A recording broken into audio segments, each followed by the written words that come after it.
Madhavrao under and ball पहिला. तुम्ही जर पंच असतात तर तुमची पहिली काय रिॲक्शन झाली असती तिथे ह्या तिन्ही गोष्टींच्या वेळेला? हे सगळं जे तुम्ही दाखवताय ना, हे तुमच्या म्युन्सिपाल्टीच्या नळासारखं आहे. जशी कार्यक्रम माझा आहे, म्युन्सिपाल्टीचा नाही. कबूल आहे. जसे गळती होत जाते तसं तिथे तुम्ही पॅचअप करता, तसं हे चावटपणा सुरू होतो, तसे नियम बदलले जातात. पहिला आता त्यांनी अंडरआर्म बॉल टाकायला लागला, त्याच्यावरून मग MCCने किंवा ICCने नियम केला की no bowler will bowl underarm. हे का? हे झाल्यामुळे याच्यात नंतर पॉलिशिंग द बॉल, त्याच्यातसुद्धा लबाडी करायचे. नॉर्थचे लोक सीम काढायचे. नॉर्थचे असं काय म्हणता तुम्ही? फक्त नॉर्थचे प्रख्यात आहे, प्रख्यात आहे. नक्क वाढलेली असतात, बाईक जर राहतात.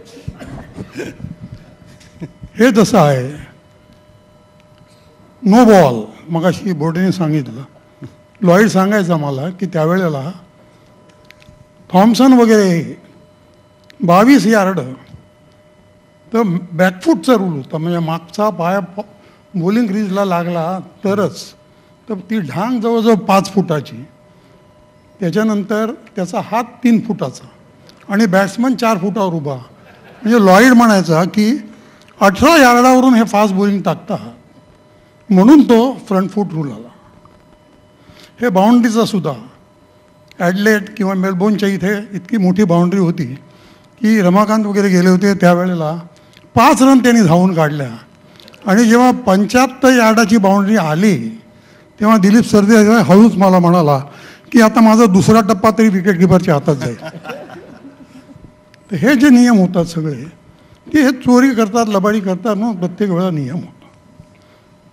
69 साली आउटसाईड द ऑफ स्टंप चेंडू टाकल्यावर डेलिबरेट बॅटिंग केलं तर आऊट द्यायला लागले. का? तर सुभाष गुप्ते, रिची बेनॉय यांचे गुगली ओळखता येत नसे किंवा ऑफ स्पिनरचे, म्हणून माईक स्मिथ वगैरे डाव्या पायाने मारायचे, म्हणून तो ऑस्ट्रेलियन रूल आणला. हे जे सगळे हे व्हायला लागले ते एवढ्यासाठी की अनफेअर गेम जास्ती व्हायला लागले. पॉलिशिंग द बॉल हा नियम 42 कलम 3 क्लिअर लिहिलं आहे की anybody may polish the ball but may not use any substance to change the condition of the ball or raise the seam or whatever it is. हे का झालं? तर लिव्हरचं प्रकरण होतं.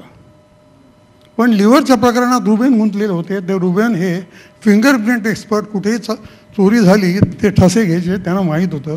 त्यांनी बरोबर पकडला, पण काही झालं नाही.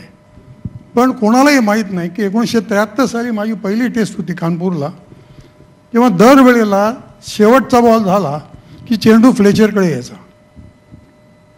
2-3दा पाहिलं की फ्लेचर स्लिपमध्ये उभा आहे, बॉलिंग तिकडे आहे, तर त्या बॉलरकडे जाण्याचे तिकडून फ्लेचरकडे यायचा आणि फ्लेचरचा हात खिशात जायचा. 2दा असं झाल्यावर मी रुबेनला जुडा म्हणत असे, जुडा वॉच इट. तर फ्लेचरनी मग तो हात तसाच ठेवला खिशाच्या आणि डाव्या हाताने बॉल टाकला. 1981 साली माईक गटिंग हा सुद्धा, ते तोंडाला हल्ली काय काय लावतात ना, ते क्रीम लावायचे, त्याच्याकडे बॉल आला, त्यांनी असं केला आणि तो बॉल डाव्या हातात घेतल्यावर Mike do not pass it on म्हटल्यावर त्यांनी पुन्हा ठेवून दिला. तर ह्या ज्या गोष्टी आहेत ते जसजसे चुका होतात, जसजसे लबाडी ओळखू येते, तसतसं ते नवीन नवीन नियम करतात प्रत्येक वेळेला. आता या चेंडूच्या बाबतीत नियम असा विचित्र आहे. हे सगळे जे नियम केले ते पेनल्टी रन्स आता सुरू केले ते तुम्हाला कदाचित कल्पना नाही. पिचवर धावला एकदा वॉर्निंग, दुसऱ्या वेळेला बॅट्समन धावला तर फिल्डिंग साईडला 5, बॉलर फिल्डर धावला तर बॅटिंग साईडला 5, असं आहे. तसं चेंडूला काही शिवण उसवणं किंवा काहीतरी असं करायचं आढळलं तर 5 रन बॅटिंग साईडला आणि चेंडू चेंज करायचा. अंपायर चेंडू चेंज करतो आणि दुसऱ्या वेळेला असं झालं तर नवल म्हणजे तो चेंडूला काहीतरी घासणार जमिनीवर किंवा हे करणार, हे फिल्डरनी केलं तरीसुद्धा दुसऱ्या वेळेला गेलं तर बॉलरची बॉलिंग बंद आहे. चेंडू घासायचा का नाही? तर बेदी याच्या वेळेला मला माहिती आहे की जमिनीवर घासायचे तुम्ही पाहिलं असेल, कारण आपला भिस्त सगळी स्पिनर्सवर होती. तर त्यावेळेला घासायचं. आणि इतकंच नव्हे तर पुष्कळ वेळा नवीन बॉलही तुमचा सोलकर वगैरे टाकायचे आणि जमिनीवर मुद्दाम घासायसाठी जमिनीवरून परत द्यायचे. हल्ली हातात कॅच देतात तसं नाही. म्हणून त्यांनी nobody will rub the ball on the field हे होतं except ball on the folder. आणि एक शेवटचं सांगतो की nobody will polish the ball except bowler. हे 1967-68 साली हा नियम होता. आणि मला माहिती आहे की मांजरेकर हे नेहमी पंचांची अगदी कसोटी घ्यायचे. तर डाव्या हातात बॉल ठेवला आणि इकडे असं घासल्यावर समोर राम पंच होते, त्यांनी सांगितलं स्टॉप दॅट रबिंग. त्यांनी सांगवलं की बॉल इकडे आहे आणि हे असे नियम केले. ते प्रत्येक वेळेला जेव्हा चावटपणा करतात खेळाडू तेव्हा असे नियम करायला लागले MCC. आपण पुस्तकाचं प्रकाशन करून घेऊया. आणि असे नियम तोपर्यंत मी 1-2 पुस्तकं तुम्ही जस्ट घेऊन या. तोपर्यंत असे नियम गोटच करायचं नाही तर इतर अंपायर्स पण करतात. एक KC कासम, KC अब्दुल्ला आणि KC इब्राहिम हे 3 भाऊ आणि एक KC अहमद असे 4 भाऊ. तर युनिव्हर्सिटीची सेंटिनरी मॅच चालू होती CCI माधवराव खेळत होते actually was at the crease. आणखीन KC अब्दुल्ला बॉलिंग करत होता, KC कासम अंपायर होता. तर पहिला बॉल टाकल्यावर नो, दुसरा बॉल टाकल्यावर नो, तिसरा बॉल टाकल्यावर नो. तर अब्दुल्लानी विचारलं क्या मेनलाईन कट क्या? तो नाही सबर्बन. लालू, पुढचा पुस्तक येईपर्यंत मी तुला एक प्रश्न विचारतो की अलीकडे असं वाटतं की रन्स खूप होत आहेत यार. म्हणजे एकंदर बॉलरचा दर्जा कमी. हा प्रश्न मी हर्षाला विचारणार, कारण हर्षा खूप क्रिकेट बघतो आणि जगभर जाऊन बघतो की खरोखरच आता गोलंदाजीचा दर्जा कमी झाला आहे का ह्या सगळ्या इक्विपमेंटमुळे, का बॅटिंग एकदम सुधारलेली आहे की नुसते 100, 150, 200. पूर्वी एक 100 कधीतरी सणासुदीला व्हायचे. म्हणजे मला आठवतं की वर्षातून बोर्डेनची 100 झाली किंवा पॉलिउमरिगरची 100 झाली तर आम्हाला केवढं कौतुक वाटायचं. आता दर मॅचला 2 किंवा 3 100 होतात. विकेट्स बदलल्यात. काय एक्झॅक्टली काय बदल आहे? याच्यामध्ये 2-3 गोष्टी आहे. पहिली गोष्ट म्हणजे की मी सांगेन की हल्लीचे जे कोचेस आहेत, कोचेसबद्दल थोडा सांगेन की हल्लीच्या कोचेसला असं वाटतं की ते लोकच प्लेअर करतात की हा माझ्यामुळे रन करायला लागला आहे, मी ह्याला तयार केलं आहे. म्हणजे कोच कधीच कोणाला तयार करत नाही, त्याचे आईबाबा तयार करतात त्या लोकांना. आणि दुसरी गोष्ट म्हणजे की कोच जो असतो तो खाली एनहॅन्स करतो परफॉर्मन्स. की आता तो एक लेवलवर परफॉर्मन्स 50% त्याच्या जे टॅलेंटवर करत असेल तर तो 50 ते 60% किंवा 70%. आणि प्रत्येक कोचला असं वाटतं की मी कॉपी बुक स्टाईलच सांगायला जावं की असं तू खेळायला पाहिजे. सगळे इंग्लंडमध्ये शिकवतात की एल्बो काढून खेळायला पाहिजे. पण हल्ली जसा T20 आला आहे, 1 डे क्रिकेट आला आहे, प्रत्येक प्लेअरला असं वाटतं की काही ना काही इनोव्हेशन करायला पाहिजे. नक्कीच इक्विपमेंट तर चांगली आलीच आहेत, पण इनोव्हेशनमुळे प्रत्येक बॅट्समॅनची जी मेंटॅलिटी आहे ती पहिली जसं की उभा राहून खेळायची नाही आहे, पण मी रन्स करायचे. जसं की तुम्ही टेस्ट मॅचमध्ये पण बघितलं की 3.5 किंवा 4 तर नक्की ॲव्हरेज होताच आहे. आणि ह्या रेटनी रन्स करतात. तर जसं वीरेंद्र सेहवाग आहे, सेहवागला तुम्ही टेक्निक म्हणलं तर काहीच नाही, पण त्याची जी रन करायची भूक आहे ती खूप मोठी आहे. जसं तो सेट झाला की तू बघितलं की तो 50-60 कधीच आऊट नाही होत केला की 180 किंवा 200 किंवा 300 म्हणजे मोठे मोठे रन्सच करतो. बिकॉज त्याच्यात जे नॅचरल टॅलेंट आहे तो जास्त फ्लरिश व्हायला देतो. आणि मला असं वाटतं की हल्लीच्या प्लेअर लोकांना कळलं आहे की आपली जी नॅचरल आहे ते नक्कीच खेळायचं आणि नॅचरलवर इन्स्टिंक्टवर आपण जास्त जसं बॅट्समॅन रन्स करायचं. आणि विकेट्स तर जसं आता म्हणतात की हल्लीचे विकेट्स पण खूप चेंज झाले पूर्वीपेक्षा. मध्ये BCCIचा एक हे होता की आपण स्पोर्टिंग विकेट करायला पाहिजे बॅट्समॅनला, बॉलरला पण हे, पण ती काही एवढं मला वाटत नाही की झालं. पण प्रत्येक टीम नक्कीच आउटफील्ड आणि ग्राउंड खूप सुधारला गेला आहे. आणि जेव्हा आउटफील्ड सुधारला गेला आहे की आपले जे बॉलर्स आहे मीडियम पेसर्स ते लोक जास्त प्लेमध्ये येतात. की पूर्वी जसं की पहिले 10 ओव्हर झाले की स्पिनर खेळायचे, आता मीडियम पेसर्स पण तुम्ही अख्खा दिवसा बघितलं की ते लोक 25 ते 30 ओव्हर टाकतातच आहे. का की तुम्ही बॉल चांगले ठेवता. रिव्हर्स स्विंग पुन्हा आला जो पूर्वी नव्हता. तर मला वाटतं की 2-3 गोष्टीमुळे की हल्ली रन्स पण शिकार व्हायला लागले. हर्षा, तू खूप क्रिकेट बघतोस याच्यावरती, तुला काय, what is your take on this? 2-3 गोष्टी मला वाटतं. एक तर प्लेयर्सचं कॉन्फिडन्स वाढला आहे. एकेकाळी तुम्ही पूर्ण एका करिअरमध्ये इंग्लंडची एखादी टूर व्हायची, ऑस्ट्रेलियाची एखादी टूर व्हायची, तर तिथल्या कंडिशन्सबद्दल जास्त माहीत नसायचं, प्लेयर्सबद्दल जास्त माहीत नसायचं. आता कंडिशन सगळ्यांना माहिती आहेत. पिचेस फ्लॅट झालेत नक्कीच. वेस्ट इंडिजमध्ये पण आजकाल बाउन्सी पिचेस मिळत नाहीत, म्हणजे कॅन यू इमॅजिन. तर पिचेस फ्लॅट झाले आहेत हे खरं. आणि मला वाटतं लोकांची माहिती वाढली आहे, त्यांची तयारी त्याच्यामुळे वाढली आहे. आणि ज्या गोष्टी आधी लोकांना रिस्की वाटायच्या त्या मला वाटतं आता एक्सपिरियन्स लोकांना कळायला लागलं की एखाद्या वेळी त्याच्यात रिस्क नसेलच, आपल्या मनात रिस्क जास्त असावा. Hitting against the turn for example, कित्येक आम्हाला पण आम्ही ज्या लेवलला खेळलो आम्हाला सांगायचे अगेन्स्ट द टर्न कधी मारायचा नाही. पण आजकाल लोक फ्रीली खेळत आहेत अगेन्स्ट द टर्न. किंवा बोर्डे साहेब म्हणाले की हवेत मारायचा नाही बॉल. आता मला वाटतं लोक म्हणतात की पर्सेंटेज मला वाटतं is in favour of the batsman. May be hitting the ball in the air is not a risk after all. तर मला वाटतं लोकांचा विचार करायची पण पद्धत बदलली आहे आणि कॉन्फिडन्स वाढला आहे की मी हा शॉट खेळू शकेन ह्या कंडिशन्समध्ये. 50 ओव्हर्स क्रिकेटमुळे लोक शॉट्स खेळायला लागले वेगळे आणि त्यांना कळलं की ह्या शॉटमध्ये एखादं रिस्क नाहीच आहे एवढी. पण बॉलिंगची स्टँडर्ड नक्कीच कमी झाली आहे. There is no doubt about it. नक्कीच. वासू, सेवागला कुठल्या पुस्तकात बसवशील तू रे? नाही, सेवागला Pappu is a tremendous player. त्याच्याकडे जर सचिनच्या फ्रेमिंग जे आहे सचिनच्या भोवती ते जर त्याला लावलं ना तो आणखीन एक 300 करेल. पप्पू तो 318 बॉलमध्ये 300 करतो यार. हो. अरे 318 बॉलमध्ये अख्खी टीम 250 नाही करायची पूर्वी. आहे तू खरंय आहे की नाही? आणि तू म्हणतोस ना की हल्ली रन्स लोक चिकार करतात.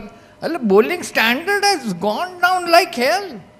तो हल्ली मला सांग 10 कंट्रीजमधला एक बॉलर मला दाखव की ज्याला तो डोळे मिटून घेशील. दाखव एक बॉलर. सेहवाग बद्दल तुला एक गोष्ट सांगतो बापू.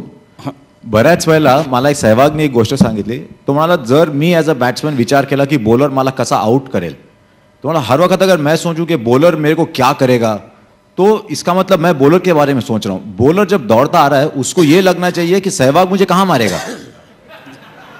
तो मैं ऐसे शॉट खेलूं कि बॉलर के मन में भी उसको सोचना चाहिए कि अगर मैं शॉट करूं या फुल करूं चौका जाएगा. तो उसके भी मन में डर होना चाहिए, सिर्फ बैट्समैन के ही मन में डर नहीं होना चाहिए. आणि मला वाटतं this a very positive way of thinking. हा कॉन्फिडन्स नवीन आहे. The most important aspect about his cricket is minimum fear of getting out. Out होतोय त्याला माहितच नाही. क्रिकेटमध्ये आउट होतं हे माहितच नाही त्याला. म्हणजे दारू चढते हे माहितच नाहीये.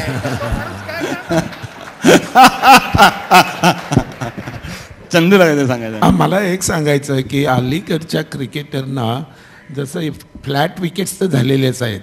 दुसरी महत्त्वाची गोष्ट म्हणजे हे जे हेल्मेट हा प्रकार आलेला आहे, प्रोटेक्शन जे गिअर आलेले आहे, त्यामुळे आता कोणी बॅट्समन बॉलरला भीत नाही. पूर्वी फास्ट बॉलिंगला बरेचसे बॅट्समन चांगले बॅट्समन मी बघितले ते घाबरायचे. दुसरी गोष्ट म्हणजे त्यावेळचे विकेट्स बॉलर्सला देखील हेल्पफुल होते. आता तुम्हाला एक उदाहरण आत्ताच नवीन झालं आहे. कर्नाटकाविरुद्ध मुंबईची मॅच झाली. जरा बॉल मूव होत होता तर सर्व चांगले बॅट्समन देवर ॲट सी. आपल्या देखील टेस्टमध्ये जरा मूव झालेले बॉल असला तर कुठे 100 कोणाचे होत आहेत 100. तेव्हा विकेट्स ज्या ह्या आहेत ना त्या विकेट्स जर तुम्ही अशा स्पोर्टिंग केल्या ते एवढे जे रन्स होतात तेवढे रन्स होणार नाहीत, असं माझं प्रामाणिक मत आहे. कारण काय की भीती हा प्रकार आता नाहीसा झालेला आहे because of the all the elements where. कारण भीती हा पूर्वी असायचा. आणि गिलक्रिस्ट हॉलला त्यावेळेस देखील म्हणजे मी पाहिले की बॅट्समॅन घाबरून असे पळायचे. आमचे बडोद्याला मॅच झाली आहे. हा किस्सा इंटरेस्टिंग आहे. आमचे 9 विकेट 119 धावामध्ये गेल्या against Gilchrist and hall on a good wicket. But last batsman win खेळायला आला. तो आल्याबरोबर बॅट खांद्यावरच घेऊन आला. त्याला माहिती आहे आपण ह्या बॉलिंगच्या अगेन्स्ट काय टिकू शकणार नाही. आल्यानंतर गिलक्रिस्टनी त्यांनी तिकडनं स्टार्ट घेतला, यांनी इकडे मागे स्टार्ट घेतला. असं 2-3 वेळेस झालं. गिलक्रिस्ट कुड नॉट हिट द विकेट. तिसरा बॉल त्यांनी पाहिलं की तो मागे चालला आहे तर गिलक्रिस्टने त्याच्या अंगावर टाकला आणि त्याच्या पोटात बॉल लागला आणि तो बॉल पडल्यानंतर विकेटला लागला आणि he was bowled. So he started going back. The umpire said no ball. तर विन म्हणाला it's okay, no ball. This is a fact. And film घेतलेली महाराजांनी, त्यांनी दाखवलं आम्हाला सर्वांना. It was like that. परंतु आत्ता जे ते विकेट्सचे पहा, अहो 800 विकेट रन्स एका दिवसात होत आहेत. हे काय विकेट्स आहेत? पण तेच जरा थोडं विकेट्स जरा इकडे तिकडे झाली दिल्लीला तर काय पळापळ झाली सर्वांची नाही का.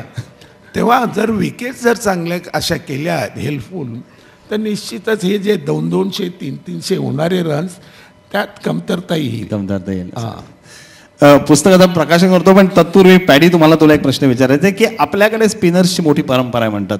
म्हणजे तू एक असा भाग होतास की तू आज मगाशी मी म्हटलं की तू आज जर खेळत असतास तर तू कदाचित मुरलीधरनच्या रेसमध्ये असतास हायेस्ट विकेट्सच्या.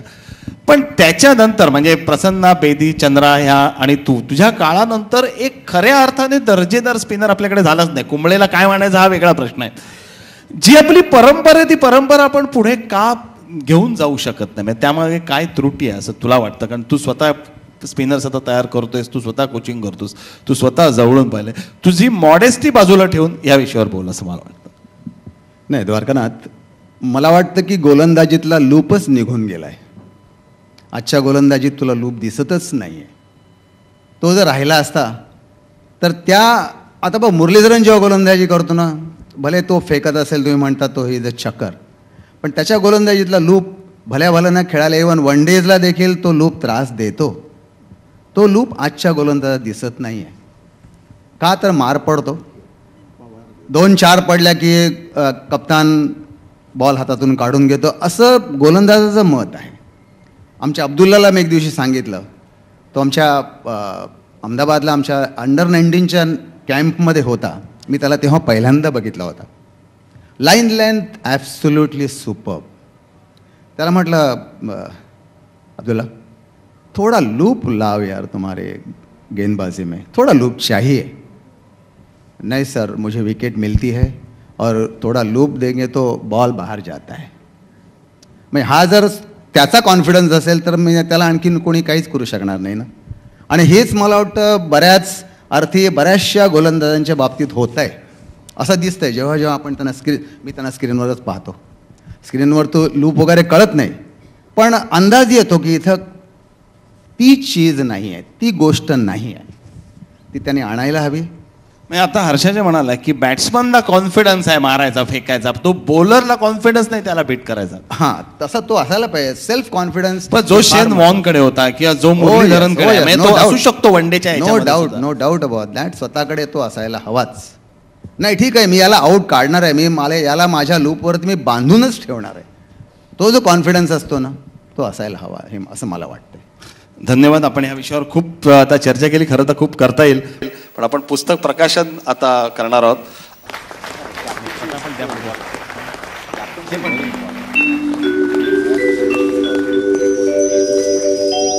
गाठी खूप जोरात मारल्यात बहुतेक.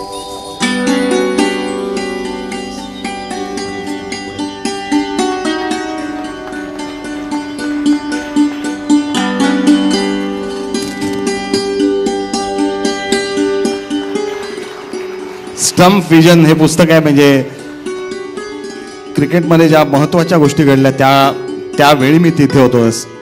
I was there sort of a thing. आणि त्यात आपला वर्ल्ड कप 83 आहे, कपिलची 175 आहे, सचिनच्या अनेक इनिंग्ज आहेत, लॉर्ड्सवरची अझरुद्दीनची खेळी आहे. खरं ते विषय असा होता की ह्याच्यावर खूप बोलता आलं असतं, पण शेवटी आपल्याकडे अझरची इनिंग तुम्ही पाहिलेली आहेत. नाही ती म्हणजे it was one of the finest innings we have seen. मी आणि हर्षा त्यावेळेला बरोबर होतो प्रेस बॉक्समध्ये. हर्षाला कल्पना आहे त्याची. मला वाटतं हर्षाची ती पहिली इंग्लिश टूर होती 90 साली. आणि तुम्हाला बघू दिली नाहीस.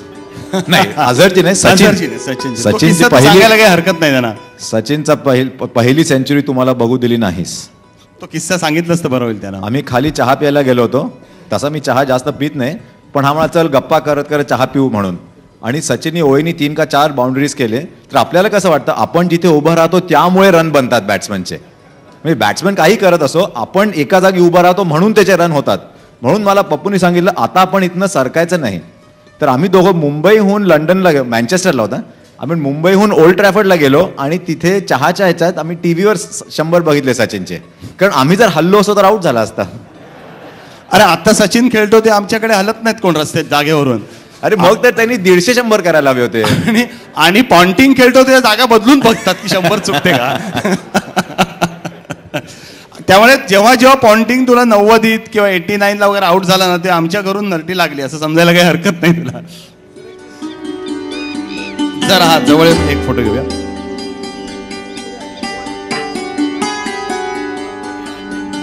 किती वेळा आउट झालाय तर तुला ऑस्ट्रेलियाचा एक प्लेअर सांगतो, क्लेम हिल.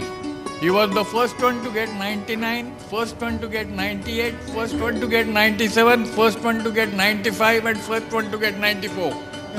त्याच्यातल्या 99, 98, 97 लागोपाठ 3 innings मध्ये. आता वॉटसनचं जे काय झालं तेच झालं. नाही, वॉटसन धडपडतो तो धडपडत नव्हता. 99ers क्लब 99 जे आउट नाही, जे आउट झालेले आहेत 99 वरती त्यांचा क्लब आहे आणि टाय आहे 99. वाडेकरनं चेअरमन केलाय क्लबचा. आणि हे दुसरं पुस्तक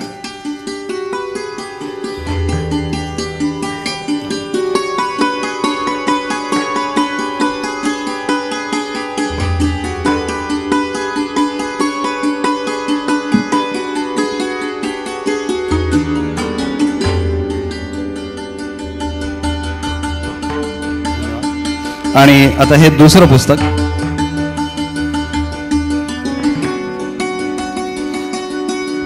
बातचीत क्रिकेटपटूंशी, लोहन प्रकाशन. एका दिवशी 2 पुस्तकं, म्हणजे एका दिवशी 2 मुलींची लग्न केल्यासारखं.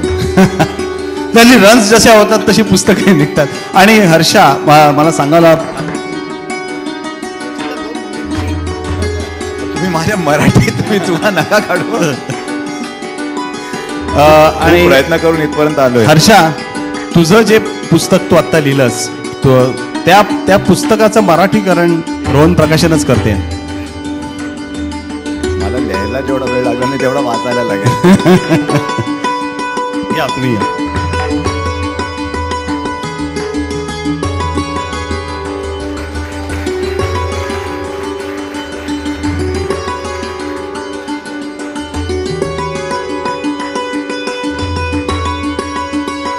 आणि एक गोष्ट मला सांगावीशी वाटते की हे जे पुस्तक आहे, हे पुस्तक मी माझ्या एका इंग्लंडमधल्या मित्राला अर्पण केलं आहे, मधु अभ्यंकर म्हणून, ज्याचं आत्ताच निधन झालं. की खूप प्रेम त्यांनी माझ्यावर केलं, त्यांनी क्रिकेटवर केलं. 1960 साली तो क्रिकेटसाठी तिथे गेला आणि तिथेच राहिला. मला वाटतं महाराष्ट्रातला कुठलाही मोठा माणूस तिथे घेतला आणि मधूला भेटला नाही असं कधीही झालेलं नाही. पु ल देशपांड्यांपासून अगदी सी डी देशमुखांपर्यंत आणि सुनील गावस्कर, वाडेकरपासून सचिन तेंडुलकरपर्यंत, किंवा कुठल्याही एखाद्या मोठ्या संगीत, लता मंगेशकरपासून आशा भोसलेंपर्यंत कुठलाही असा एकही मोठी व्यक्ती तिकडे गेली आहे आणि मधूला भेटली, मधूची मैत्रिणी, असं झालं नाही. क्रिकेट वेड्या मधूला हे पुस्तक मी अर्पण केलं आहे. आणि दुसरं जे पुस्तक आहे ते माझ्या 2 मुलांना आणि माझ्या सुनींना अर्पण केलं एवढ्यासाठीच की कबीराने म्हटले, निंदक नियरे रखिये अंगन कुठी छवाय, बिन पाणी बिन साबून निर्मल करे सुभाय. मी घरातच ठेवलेलं आहे, कारण मी कधीही डोक्यात आपल्या यश चढणार नाही हे मला ते प्रत्येक वेळेला सांगतात. चूक केली तर ती चूक दाखवतात आणि बाबा हे असं करू नका, तसं करू नका, हे करू नका. त्यासाठी त्या दोघांना फक्त पुस्तकात एकच चूक राहिलं, ह्याचं नाव सनीलच्या ऐवजी सलील पडलेलं आहे. ती भानगड नाही आहे हर्षा, हे तुला मी सांगतो, ते चुकून पडलं. It's a printing mistake.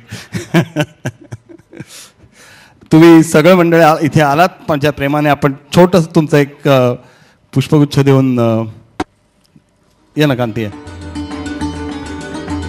Madhavrao.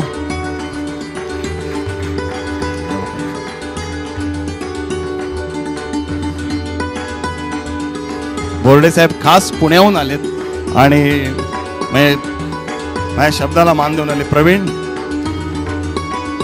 Champagne फोडायची माझी आठवण ठेव. वासू एक अजितप्रमाणे माझ्या प्रत्येक प्रोग्रामला असतो आणि वासू नसेल तर त्या प्रोग्राममध्ये गंमत येत नाही.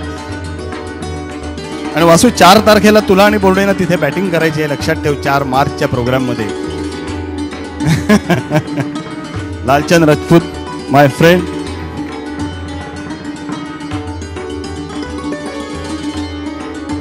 पॅडी शिवलकर,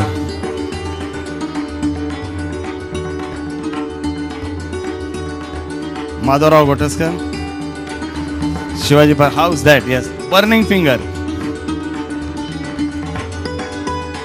आणि अर्थात हर्षा. आणि ह्या तुम्ही सर्व मंडळी इथे आलात. एक शेवटचा आभाराचं भाषण मला वाटतं प्रदीप कल्पना. रोहन प्रकाशनतर्फे मी आजचा कार्यक्रम इतका चांगल्या प्रकारे कंडक्ट केल्याबद्दल आणि इतक्या प्रकारची माहिती या सगळ्यांकडून जी काढली आहे त्याबद्दल मी रोहन प्रकाशनाकडून संजगिरी द्वारका संजगिरी यांना पुष्पगुच्छ करतो. मला वाटतं पुस्तक वाचावं, ह्यातल्या बरेचसे लेख तुम्ही वाचलेले असतील, पण तुम्ही वाचावं आणि जर काही चुका राहिल्या असतील तर मला कळवावं. एक गोष्ट सांगावी का न सांगावी मला काही कळत नाही आहे, पण चंदू मी सांगूनच टाकतो असं मला वाटतं. हां, की जी गोष्ट मी पहिल्यापासून विचार करत होतो की सांगावं, की हां, चंदू बोर्डे या माणसाबद्दल मला अतिशय प्रेम होतं. मला पतौडी आवडायचा नाही असं नाही, मला वाडेकर सगळ्यात आवडलं तरी पतौडी बोर्डे दोघंही खूप आवडायचे.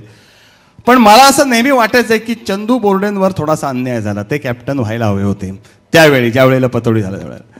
त्याच्यानंतर पुशम पत्के यांनी एक पुस्तक लिहिलं होतं. पुशम पत्के हे नेहरूंचे PA होते आणि त्या पुस्तकामध्ये त्यांनी एक इन्सिडेंट म्हटलेलं आहे. ते पुस्तक मी आज शोधतोय, मला मिळत नाही. की 1900 तुम्हाला थोडीशी पार्श्वभूमी देतो की 1962 साली ज्या वेळेला वेस्ट इंडिजच्या टूरवर इंडिया गेली त्यावेळेला टायगर पतौडी हा यंगेस्ट माणूस आपला व्हाईस कॅप्टन होता आणि नरी कॉन्ट्रॅक्टर कॅप्टन होते. नरी कॉन्ट्रॅक्टरच्या डोक्याला बॉल लागल्यानंतर नॅचरली टायगर पतौडी कॅप्टन झाले आणि टायगर पतौडी कॅप्टन झाल्यानंतर त्यांच्या अंडर पॉली उंबरीकर, विजय मांजरेकर, चंदू बोर्डे, बापू नाडकर्णी, रमाकांत देसाई सगळी सिनियर मंडळी त्यांच्या हातात खेळत होती. ह्या एका गोष्टीत वाद नाही की टायगरने आपलं क्रिकेट पुढे नेलं, ह्याच्याबद्दल काही म्हणणं नाही. पण जेव्हा 64 साली जेव्हा पुन्हा सिलेक्शनची वेळ आली त्यावेळेला चंदू बोर्डेना कॅप्टन केलं गेलं होतं ऑलरेडी. आणि मग अशी एक काही जादू फिरली दुसऱ्या दिवशी. म्हणजे चंदू बोर्डेंनी आपल्या मित्रांना, जवळच्या मित्रांना पार्टीसुद्धा दिली आणि मग एका अशी जादू फिरली की अचानक दुसऱ्या दिवशी निर्णय बदलला गेला. टायगरच्या घरचं कोणीतरी नेहरूंच्या घरी गेलं आणि नेहरूंना त्यावेळेला सांगण्यात आलं की माझा मुलगा हा अल्पसंख्याक असल्यामुळे त्याच्यावर अन्याय झाला आणि त्यामुळे त्यांना कॅप्टन करण्यात आलं. खरं बोर्डेसुद्धा अल्पसंख्याक आहेत. आणि तिथे मला असं वाटलं की कुठेतरी आपल्या इंडियन क्रिकेट चुकलं, इंडियन क्रिकेटचा पाय घसरला. कारण आपल्या क्रिकेटमध्ये मला वाटतं जात पात धर्म हा कधी नाही, कधी आम्ही कुठल्याही माणसावर एखाद्या जातीसाठी एखाद्या धर्माच्या यांनी प्रेम केलेलं नाही. दुराणी जेव्हा इथे बॅटिंग करायचं तर वी वॉन्ट सिक्सर म्हणणाऱ्यात आम्ही सगळे लोक असायचो, किंवा कुठल्याही माणसाला किंवा कुठल्याही क्रिकेटपटूचा धर्म जात पात अशी कधीही विचारली नाही. हे कुठेतरी खत जर तुम्ही दोन प्रकाशक इथे आहात, मला जर ते पुस्तक तुम्ही देऊ शकलात मिळून तर मला ते पुस्तक हवं आहे असं मला वाटतं. चंदू याच्याबद्दल काय सांगतो मला काही कल्पना नाही. आता सर्व सांगून झाल्यानंतर मी काय सांगणार. ही खरी गोष्ट आहे. म्हणजे त्या दिवशी दुपारी कर्नल अधिकारी ते सिलेक्टर होते आणि आमची मॅच दिल्ली येथे होते. Waste zone versus north zone. त्यावेळेस पतौडी याच्या नॉर्थ झोनतर्फे खेळत होते आणि मॅच संपल्याबरोबर कर्नल अधिकारी आले आणि मला कॉंग्रॅच्युलेशन्स दिले की बाबा तुला आम्ही सिलेक्ट केलं आहे. त्यांची मिटिंग झाली, हे सर्व लिखाण झालं, सर्व काही सिलेक्शन कमिटीचे जसे, आणि त्यांनी सांगितलं, बापू होता आणि इतर होते, की तुला कॅप्टन आम्ही केलं आहे. Naturally I was very happy. आणि ही मुलं सर्व होतेच. कर्नल गेल्यानंतर म्हटले चंद्या पार्टी पाहिजे. बापू म्हणाला. बाकी हाई होता, फरूक होता, दिलीप होता, वेस्ट झोनची टीम. मी म्हटलं बाबा आम्हाला त्यावेळेस 25 रुपये मिळायचे. हो माझ्याकडे तर पैसे नाहीत बाबा तुम्हाला पार्टी देण्याकरता, तुम्ही मला उसने द्या मी नंतर देतो म्हणाला. त्यांच्याकडनं उसने पैसे घेतले आणि आम्ही पार्टी केली. ती खैबरमध्ये, ओल्ड दिल्लीमध्ये खैबर म्हणून, तिथे आम्ही पार्टी दिली. आणि मग दुसऱ्या दिवशी मला बोलवण्यात आलं. ते अतुल्य घोष होते, ते काँग्रेसचे प्रेसिडेंट होते वाटतं त्यावेळेस, काळा चष्मा वगैरे घालायचे बघा. एक दुपारी मला चहासाठी बोलवलं. तर हे सर्व सिलेक्टर्स आणि मी गेलो तिथे. तर मला वाटलं आता आपण कॅप्टन झालो, इतकं बोलवले वगैरे जायला पाहिजे. गेल्यानंतर मग त्यांनी एकाने असाच प्रश्न केला, तुमच्यात असं आहे का सिनियर ज्युनियर कोणी कॅप्टन झालं तर खेळायचं नाही? पण मी म्हणाल तसं काही नाही, बस एवढंच.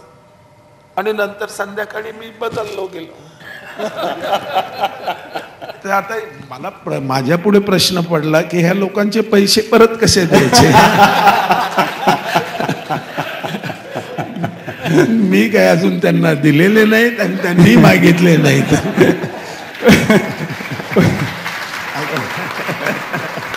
पण त्याच्यानंतर चंदू कॅप्टन झाला, एक टेस्ट का होईना पण चंदू कॅप्टन झाला ऑस्ट्रेलियाला, आणि ती मॅच आपण जवळ जिंकली होती. तर चंदूला मला वाटतं खोट आउट दिलं नाही त्यावेळेस. हॅसेट हा कॉमेंटेटर होता, हर्षाला मुद्दाम सांगतोय मी. तर मी ग्लिसन म्हणून त्यांचा एक लेग स्पिनर होता, तर त्यांनी असा फ्लाईट केला आणि मी स्टेप आउट करून मारायला गेलो होतो, अगदी पुढे गेलो होतो आणि सडनली त्यांनी अपील केलं हाफ हार्टेडली.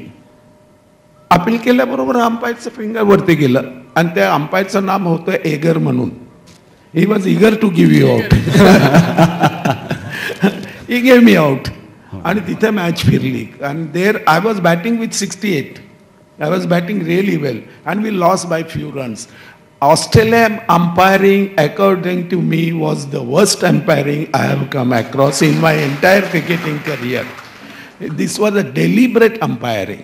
आम्ही तिथे क्वीन्सलँड थर्ड टेस्ट मॅच आमचे 4-5 असे आऊट दिले and we wanted only 32 runs. 5 out दिले आमचे, आऊट नसताना. ती देखील मॅच आमच्याकडून ह्या अंपायर्सनी काढली. का असं झालं माहीत नाही, कारण तिथली अंपायरिंग इट वॉज बायस्ड. कुणी लिहिलं आज तरी मला त्याची काही भीती वाटणार नाही, पण it's a fact. I will tell you very frankly.